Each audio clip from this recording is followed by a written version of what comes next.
I wasn't meant to hear it. I was standing outside our manager's office when Chloe's voice slipped through the door, soft, steady, careful. Concerned. "I just think we need to be realistic," she said. "About whether this is the right role for someone with her limitations." Limitations. My hearing aids suddenly felt heavier. "I've been covering for the missed details," Chloe continued. "Client misunderstandings. Extra follow-ups. The team's burning out trying to compensate." My pulse started pounding in my ears, the ears she'd decided were defective. Our manager's voice dropped lower. I couldn't catch every word. But I heard enough. "You really think she can't handle the client work anymore?" Chloe didn't hesitate. "I think she's trying. I just don't think leadership is the right fit right now. The team lead role requires someone who can operate without accommodations. Someone clients can rely on instantly. Without accommodations." That's when it clicked. This wasn't concern. It was positioning.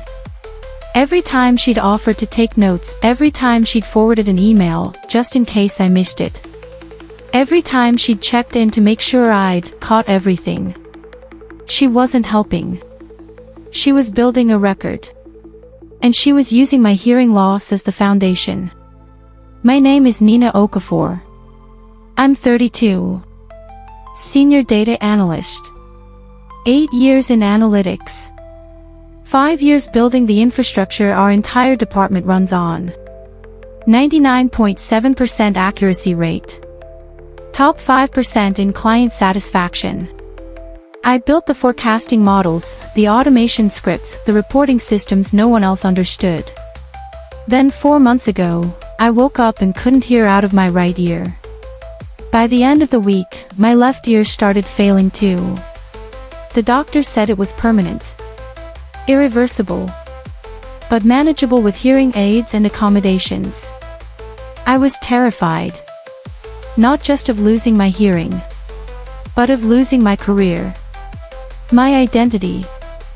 Everything I'd built. I disclosed it immediately.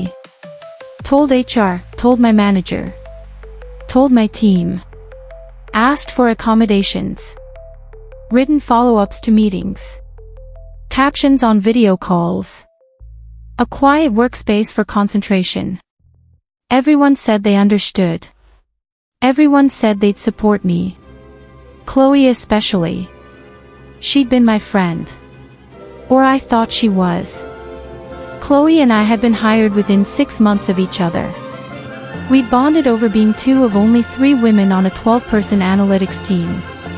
She was smart. Ambitious. Competitive in a way I'd respected. We'd pushed each other. Celebrated each other's wins. Commiserated over difficult clients. When I told the team about my hearing loss, Chloe had been the first to respond. Sent me a long message about how brave I was. How she admired my transparency. How the team would adapt. She started bringing me articles about workplace accommodations. Studies showing people with hearing loss were just as capable in technical roles. Resources for assistive technology. I thought she was being thoughtful. Supportive. Then she started offering to take notes in client meetings. Said it would help me focus on the conversation instead of worrying about catching every word. I was grateful. She'd send me detailed summaries. Highlight action items. Copy our manager so there was a record. I thought she was covering for me. Helping me succeed. I didn't realize she was documenting. Building evidence. Creating a paper trail that made it look like I couldn't function without her intervention. 3 months of this. 3 months of Chloe positioning herself as my support system while quietly undermining my competence. Every forwarded email to our manager. Every, just wanted to make sure Nina saw this, message.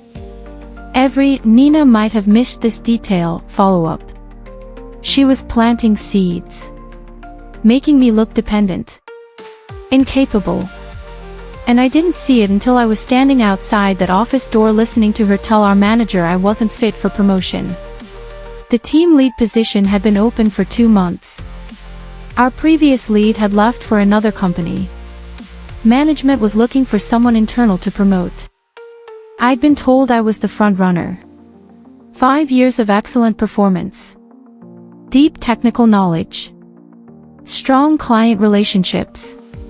My manager had said the role was essentially mine once they finalized the budget. Then my hearing loss happened. And suddenly, the conversation changed.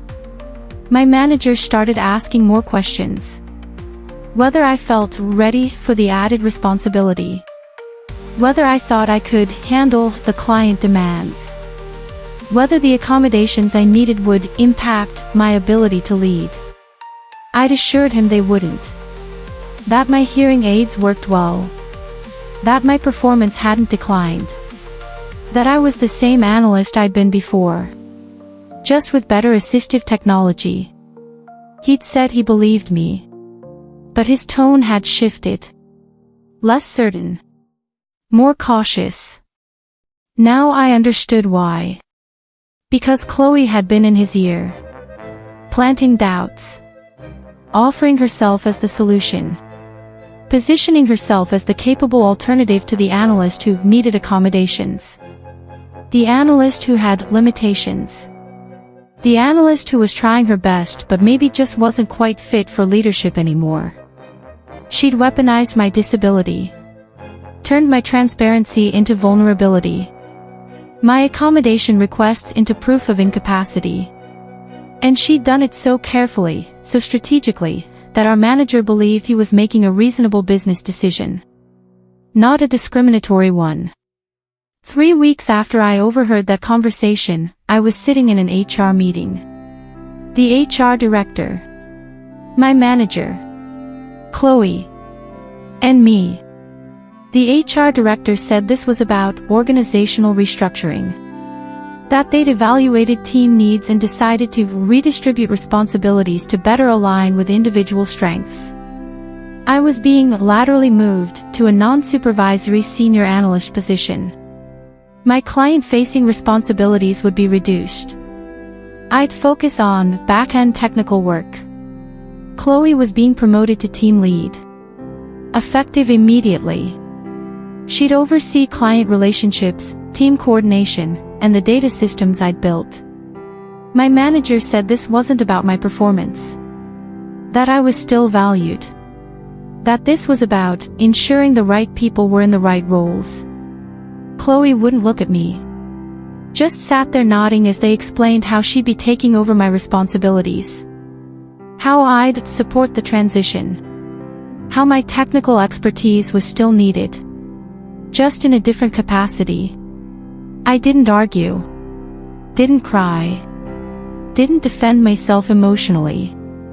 I just asked one question. Will I still have access to the systems I built? HR said yes. That Chloe would need me to provide institutional knowledge during the transition. That my technical support would be critical. I said okay. Signed the paperwork. Walked out of that office with my head up. Because I knew something they didn't. Chloe had no idea how to run the systems she'd just inherited. And I wasn't going to teach her. For 5 years, I'd built something extraordinary. Not just databases and dashboards. A complete analytics infrastructure. Custom-coded SQL queries that pulled from 6 different data sources. Python scripts that automated reporting workflows. Forecasting models built on machine learning algorithms I'd trained myself. Data visualization templates that seemed simple but were architected on complex joins and transformations. I'd offered to train the team. Multiple times. Proposed creating documentation. Cross-training sessions. Backup coverage. Our manager always said it wasn't necessary. That I had it handled. That hiring a junior analyst to learn the systems wasn't in the budget. So I'd handled it. Built something powerful. Efficient. Sophisticated. and completely dependent on understanding how all the pieces fit together. The databases talked to each other through scheduled jobs I'd configured. The queries had to be run in specific sequences or the data would cascade incorrectly. The templates had parameters that weren't obvious unless you understood the underlying architecture. I documented everything. Created a 200-page wiki with technical specs, process flows, and troubleshooting guides. But documentation only helps if you understand what you're reading. If you have the technical foundation to interpret it. Chloe didn't. She was a decent analyst. Good at client presentations. Solid at interpreting results. But she wasn't a builder. Wasn't technical in the way this role required. She'd relied on me to handle the complex back-end work while she focused on the client-facing pieces. Now she had to handle both. And she had no idea what she'd just taken on. The first message came 3 days into Chloe's new role. Hey, quick question. The weekly client dashboard isn't populating. Error message says something about a null value. Can you look? I looked. She'd run the data refresh query before the source data had finished updating. The system was pulling incomplete data. I told her to wait another hour and run it again. She did. It worked. She thanked me. 2 days later, another message. The forecasting model is throwing an error. Says the date range is invalid. What does that mean? I checked. She'd changed the date parameters in the template but hadn't updated the corresponding date range in the underlying query. The model was trying to pull data that didn't exist in the specified range. I told her which cell to update. She updated it. It worked. She thanked me again. By the end of week 1, I'd received 12 messages from Chloe. Each one a variation of the same problem. She was running processes without understanding how they worked. Breaking things. Then asking me to fix them. I helped. Professionally. Patiently. But I didn't explain why things were breaking. Didn't teach her the underlying logic. Just gave her the immediate solution. The bare minimum to get her unstuck. She kept saying she appreciated my help. That she was still learning the systems. That she'd get the hang of it soon. I said it was no problem. That transitions take time. But I was documenting. Every message. Every question. Every error that revealed she didn't understand basic technical concepts. Because I knew this was just the beginning. By week 3, Chloe was at my desk daily. Not messaging. Coming to me in person.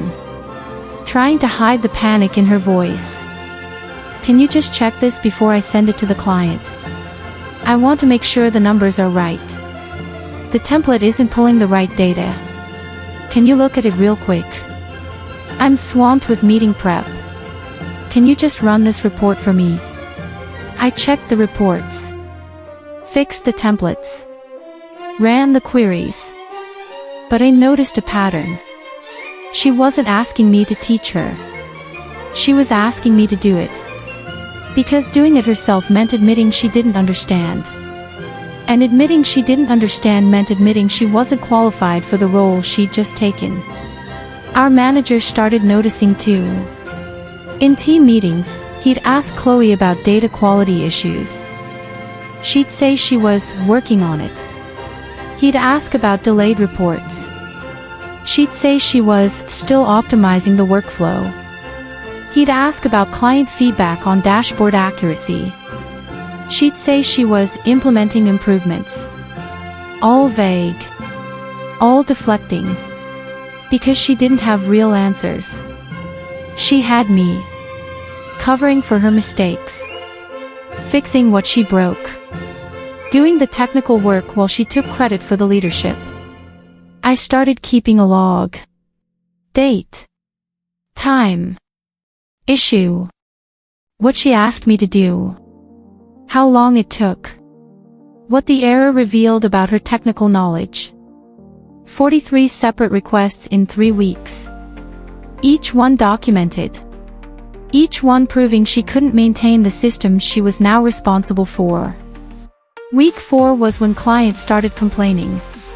A dashboard showed revenue projections that were 15% too high. The client escalated to our manager. Wanted to know why their data was wrong. Chloe said she'd investigate. Then came to me. I don't understand why the revenue model is projecting wrong. Can you check the formula? I checked. She'd modified the template. Changed a cell reference that broke the entire calculation chain. I fixed it. Told her which cell she'd changed and why it mattered. She nodded. Said she understood. 2 days later, a different client. Their monthly report was missing an entire product line. Chloe had run the query without filtering for the correct date range. Pulled 6 months of data instead of 1 month. The aggregation was wrong. I fixed it. Explained what had happened. She apologized to the client. Blamed a system glitch. But the glitches kept happening. A forecasting model that suddenly showed negative growth. Chloe had accidentally changed a coefficient in the algorithm. A comparison dashboard that showed last quarter's data instead of this quarter's. She'd pulled from the wrong data table. Each mistake was small. But they added up. And they revealed something critical. Chloe wasn't just learning a new system. She was fundamentally in over her head. My accuracy rate over 5 years had been 99.7%. In 4 weeks under Chloe's leadership, the error rate had climbed to 19%. Clients noticed. Our manager noticed. And I documented every single mistake. I didn't just document Chloe's mistakes. I documented my own history. Pulled every performance review from the past 5 years. Every client satisfaction survey. Every email from clients thanking me for accurate, timely analysis. Every project completion report showing I'd met or exceeded deadlines. I pulled the proposals I'd sent over the years. The ones where I'd offered to train the team. Create backup coverage. Cross-train colleagues on the systems. 5 separate emails. Sent to my manager over 3 years. Each one suggesting we needed redundancy. Each one declined due to budget or timing. I pulled meeting notes. Team meetings where I'd volunteered to create documentation. One-on-ones where I'd asked if anyone else wanted to learn the technical architecture. All documented. All showing I tried to build sustainability into the systems. Then I pulled my accommodation requests. The initial disclosure to HR about my hearing loss. The specific accommodations I'd requested. Written meeting summaries. Captions on video calls. A quiet workspace. All reasonable. All provided. And critically, all documented as having zero impact on my performance. My productivity hadn't declined. My accuracy hadn't dropped. My client relationships hadn't suffered. I was the same analyst I'd been before. Just with assistive technology. The only thing that had changed was Chloe's narrative. Her documented concerns. Her forwarded emails about coverage. Her suggestions that maybe I needed a less demanding role. I had 5 years of evidence showing I was excellent at my job. Chloe had 4 weeks of evidence showing she wasn't. Week 6. The VP of Analytics sent a meeting invite. Subject line, Data Quality Review. Attendees, the VP, my manager, Chloe, me. No context. Just a 45-minute block on everyone's calendar. I knew what this was about. The client complaints had escalated. The error rate was visible. Someone had noticed that the systems that had run flawlessly for 5 years were suddenly failing. I brought printed documentation. My log of Chloe's requests. The accuracy comparison. The training proposals I'd sent. The performance reviews. Everything organized in a binder. Chloe brought nothing. Just a notebook and a nervous expression. The VP started with data. Showed a graph of error rates over time. Flat at less than 1% for 5 years. Then a sharp spike starting 6 weeks ago. Climbing to 19%. He said clients were concerned. That our reputation for accuracy was at risk. That he needed to understand what had changed. He looked at Chloe. You've been leading the team for 6 weeks.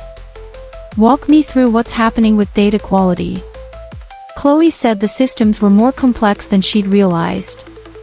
That she was still learning the technical details. That there had been some transition challenges. The VP asked if the systems had changed. Chloe said no. He asked if the data sources had changed. Chloe said no. He asked what had changed. Chloe didn't answer. Because the only thing that had changed was her. She was running systems she didn't understand. And it showed. The VP turned to my manager. These systems ran flawlessly under Nina's oversight. What changed when Chloe took over? My manager said it was a transition period. That any leadership change involves adjustment. That Chloe needed time to ramp up. The VP looked at his notes. Nina built these systems over 5 years. She maintained a 99.7% accuracy rate. Chloe has been leading for 6 weeks and we're at 19% error rate. That's not a transition period. That's a competency gap. The room went quiet. Chloe's face went red. My manager shifted in his seat. The VP looked at Chloe directly. You told leadership you were ready to lead this team. That you understood the technical requirements. That you could maintain the systems Nina built. Why are you unable to do that? Chloe said the systems were poorly documented. I opened my binder. Showed him the 200-page wiki. Section by section. Process flows. Technical specifications. Troubleshooting guides. Code comments. Everything documented. The VP read through a few pages. Looked at Chloe. This seems comprehensive. What's missing? Chloe said the systems were unnecessarily complex. That they could be simplified. I pulled out another document. The proposals I'd sent 3 years ago. Suggesting we modularize the architecture. Create simpler interfaces. Hire a junior analyst to build backup coverage. All declined by my manager. Due to budget. The VP read them. Looked at my manager. Nina proposed simplifying these systems 3 years ago. Why wasn't that prioritized? My manager didn't have a good answer. The VP turned to me. Nina, you built these systems. Do you think they're overly complex? I said no. That they're sophisticated because they solve sophisticated business problems. That they integrate 6 data sources. Run forecasting algorithms. Automate reporting for 25 clients. That complexity is necessary for that scope. He asked if someone with Chloe's experience should be able to learn them. I said yes. With proper training and time. That I'd offered to train the team multiple times. That those offers had been declined. I pulled out the emails. Showed him 5 separate proposals over 3 years. Each one suggesting we cross-train. Create redundancy. Build backup coverage. All declined. The VP read them. Then he asked the question I'd been waiting for. If you offered to train the team, and those offers were declined, why are we having data quality issues now? I took a breath. Kept my voice calm. Because the person who was promoted into this role told management she was capable of work she demonstrably cannot perform. Silence. Chloe stared at me. My manager looked uncomfortable. The VP leaned back. Explain. I said that 4 months ago, I disclosed a disability. That I requested reasonable accommodations. That my performance didn't decline. That my accuracy rate stayed above 99%. That my client satisfaction remained excellent. But that someone on the team began documenting concerns. Suggesting I couldn't handle the technical work. Positioning herself as the solution. Then got promoted into my role. And immediately proved she couldn't do the job she'd claimed I was unfit for. I didn't say Chloe's name. I didn't need to. Everyone in the room knew who I meant. The VP asked to see my documentation. I handed him the binder. He read through it methodically. The performance reviews showing excellent ratings for 5 years. The client emails thanking me for accuracy. The accommodation requests showing reasonable, minimal adjustments. The log of Chloe's requests over 6 weeks. 43 technical questions. Each one revealing fundamental gaps in understanding. Then he looked at something else. My manager's files. The concerns Chloe had raised. The emails she'd forwarded. The documentation she'd created. The VP read through them. Then he looked at the dates. The concern started exactly 2 weeks after I'd disclosed my hearing loss. The documentation intensified in the 2 months before the team lead position opened. The recommendation that I be moved to a less demanding role came 1 week before the promotion decision. He looked at Chloe. You went to management with concerns about Nina's ability to perform. Then you were promoted into her role. Then the systems she'd maintained flawlessly for 5 years started failing under your oversight. Do you see the problem here? Chloe said she'd genuinely been concerned about the team workload. That she hadn't meant to imply Nina was incapable. That she'd thought she was helping. The VP said intent doesn't matter when the outcome is demonstrable discrimination. That Nina had been demoted based on a disability. That the accommodation requests hadn't impacted her performance. That the concerns appeared retaliatory. And that the person who'd raised those concerns couldn't actually do the job she'd claimed Nina couldn't handle. He closed the binder. Said he'd be making recommendations to HR. 2 weeks later, the VP called. Your demotion was discriminatory, he said plainly. Performance data doesn't support it. The timeline is problematic. They were creating a new role. Director of Data Analytics. Reporting directly to him. Chloe would return to senior analyst, reporting to me. I asked what would happen to her. He said termination created legal exposure. So instead, she'd answer to the person she tried to replace. I thought about leaving. Then I realized something. If I left, her story would survive. If I stayed, it would collapse. I accepted. The restructure was announced in a department meeting. The VP explained that after reviewing team performance and client feedback, he was creating a director of data analytics role. That Nina Okafor would be promoted to that position effective immediately. That she'd oversee all technical systems, client strategy, and team operations. That the previous team lead structure was being eliminated. That senior analysts, including Chloe, would report directly to the director. Chloe's face went white. She didn't look at me. Just stared at her laptop screen while the VP explained the new reporting structure. After the meeting, people congratulated me. Said it was well deserved. That they were glad to have someone technical leading the team again. A few people apologized. Said they should have pushed back when they heard about my demotion. That they'd known it didn't make sense. I said thank you. Didn't ask why they hadn't spoken up at the time. Because I already knew. People don't challenge narratives when it's easier to accept them. They don't defend colleagues when it might make them look disloyal. They wait until the truth is obvious. Then they pretend they knew it all along. Chloe didn't congratulate me. Didn't apologize.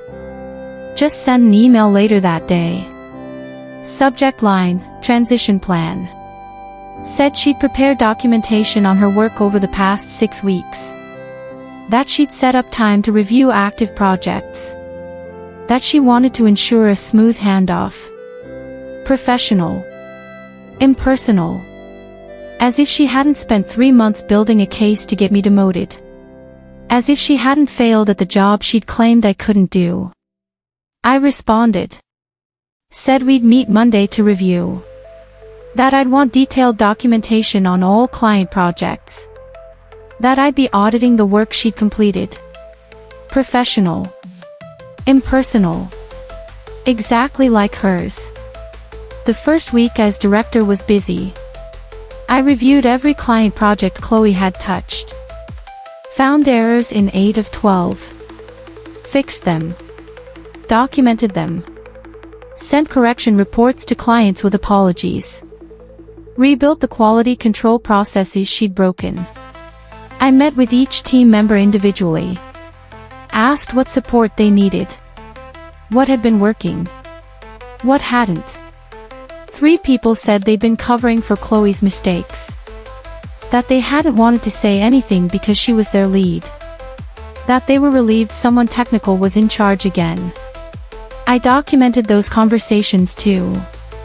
Then I met with Chloe. Went through her project list. Asked her to explain the technical approach for each one. She couldn't. Gave high-level summaries. Client goals. Deliverable timelines. But when I asked about the actual analysis, the data architecture, the methodology, she deflected. Said she'd been focused on strategic direction. That she'd delegated the technical details. I asked who she delegated to. She said me. That I'd been doing the back-end work while she handled client relationships. I pulled out my log. Showed her 43 requests over 6 weeks. Each one showing she couldn't run basic queries without help. Each one proving she'd been relying on me to do the job she'd been promoted to do. I said going forward, she'd be responsible for her own technical work. That I'd provide guidance but not execution. That she needed to rebuild her skills. She said she understood. But her hands were shaking when she left my office. 3 weeks into my new role, Chloe asked to meet. Said she wanted to talk. Not about work. About what had happened. We sat in a conference room. She said she was sorry. That she'd made a mistake. That she hadn't meant for things to go the way they did. That she genuinely thought she was helping by raising concerns. I didn't interrupt. Just let her talk. She said she'd been worried about me after I disclosed my hearing loss. That she thought the team lead role might be too stressful with accommodations. That she'd wanted to protect me from failing. That she thought she was doing the right thing. I asked if she'd ever asked me how I felt. If I thought I could handle it. If I wanted protection. She said no. She'd assumed. I asked if she realized her concerns had gotten me demoted. That I'd lost a promotion I'd earned. That I'd spent 6 weeks watching her fail at a job she'd claimed I was unfit for. She said she hadn't known it would go that far. That she just wanted management to be aware. I asked if she'd wanted the team lead position herself. She didn't answer. That was answer enough. I said I appreciated the apology. But that actions have consequences. That she'd weaponized my disability to advance her career. That she'd failed. And that now she had to live with the outcome. She asked if I was going to fire her. I said no. That she'd keep her job. But that she'd report to me. That she'd do the work she'd claimed I couldn't. That every day, she'd be reminded of exactly what she'd tried to take. She cried. I didn't.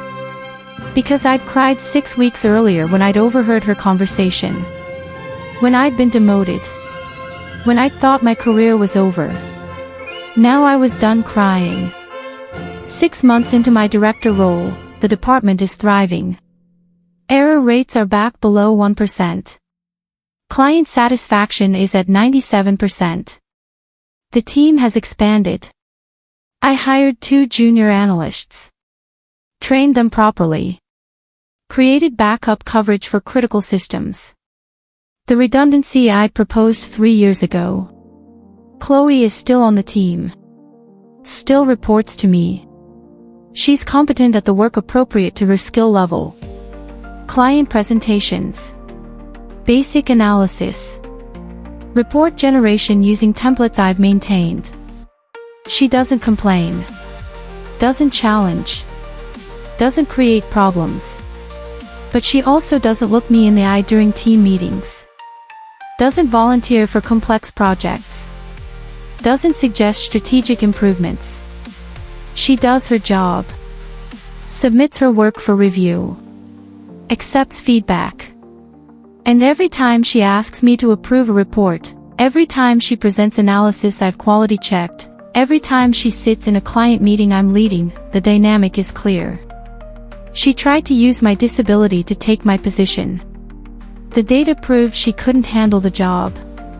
Now she works for me. Not because I'm vindictive. But because competence, when documented, creates outcomes that can't be argued with. I don't gloat. Don't remind her of what happened. Don't make her life harder than it needs to be. I just do my job well. Lead the team effectively. Deliver accurate analysis. And every successful project, every client win, every department achievement, is proof that her concerns were never about my capabilities. They were about hers. And everyone can see that now. I learned something important through this. Discrimination doesn't always look like obvious hatred. Sometimes it looks like concern. Like someone saying they're worried about your well-being. Like someone suggesting you might be happier in a less demanding role. Like someone documenting your accommodations as evidence of incapacity. Chloe never said she thought disabled people couldn't lead. She said she was worried about me. About the team. About whether I could handle the stress. But the outcome was the same. I was demoted because of my disability. The accommodation requests that should have been protected became weapons. The transparency that should have been valued became vulnerability. And the person who claimed to be helping was actually positioning herself to take my place. I also learned that documentation is everything. Not just for proving you're good at your job. But for proving discrimination. For showing that your performance didn't decline. That your accommodations were reasonable. That the concerns raised against you were pretextual. Without documentation, this would have been he said she said. My word against Chloe's. But with documentation, it was data. Performance metrics. Client feedback. Error rates. Training proposals. Accommodation requests. A timeline showing exactly when the concerns started and why. Data doesn't have bias. It just exists. And when the data is clear enough, it doesn't matter what narrative someone tried to build. The truth is undeniable. If you're facing something similar, if someone is using your disability or any protected characteristic to undermine you, here's what I'd tell you. Document everything. Not just your successes. But every offer you make to help. Every training you propose. Every accommodation request and its impact on your work. Every conversation where someone raises concerns. Every instance where you prove those concerns wrong. Keep emails. Save performance reviews. Screenshot feedback. Track metrics. Build a timeline. Because when it comes time to defend yourself, emotion won't be enough. Your story won't be enough. You need data. Evidence. Proof that the narrative being built about you is false. And you need it organized. Clear. Undeniable. Second, don't defend yourself emotionally in the moment.